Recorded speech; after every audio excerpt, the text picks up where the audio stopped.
అయితే RRR బాధితుల తరపున జేఏసీ ఏర్పాటు చేసి జేఏసీ చైర్మన్గా కృష్ణారెడ్డి గారిని ఎన్నుకోవడం జరిగింది. మరి ఈ రైతుల కోసం RRR బాధితులైనటువంటి రైతుల కోసం జేఏసీ చైర్మన్ కృష్ణారెడ్డి గారు మనతో పాటు ఉన్నారు. మరి కృష్ణారెడ్డి గారి మాటల్లో విందాం. కృష్ణారెడ్డి గారు, ఇప్పుడు బాధితులు RRR బాధితులు ఎవరైతే ఉన్నారో నేను మిమ్మల్ని జేఏసీ చైర్మన్గా ఎన్నుకోవడం జరిగింది.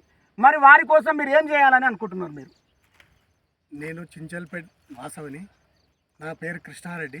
నవపేట మండల నన్ను నమ్మి ప్రజలందరూ RRR రైతులందరూ నాకు పదవి కట్టబెట్టారు.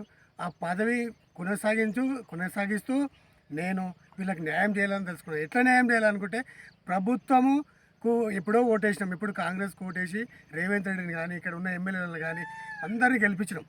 ఆ గెలిపించిన అన్యాయానికి మా భూములను పోతున్నాయని చెప్పి బాధకు మేము ఇప్పుడు జూబ్లీస్లో ఎలక్షన్ జరుగుతున్నది. ఆ ఎలక్షన్లో ఈ రైతులందరికీ న్యాయం చేయాలని నేను ఎమ్మెల్యేగా అక్కడ పోటీ చేయాలని తెలుసుకున్నాను. ఎందుకంటే రైతు పోరాటం ఇది రైతుల పోరాటం నుంచి జూబ్లీస్లో నేను కృష్ణారెడ్డిని అక్కడ పోటీ చేసి ప్రభుత్వానికి వ్యతిరేకంగా పోరాడతానని మనవి చేస్తున్నాను. నేను ఇక్కడ మంచిది. కృష్ణారెడ్డి గారు, ఒకవేళ మీరు ఎమ్మెల్యేగా పోటీ చేసి గెలుస్తామని అనుకుంటున్నారా? గెలిస్తే ఏం చేయాలని అనుకుంటున్నారు? గెలవాలి.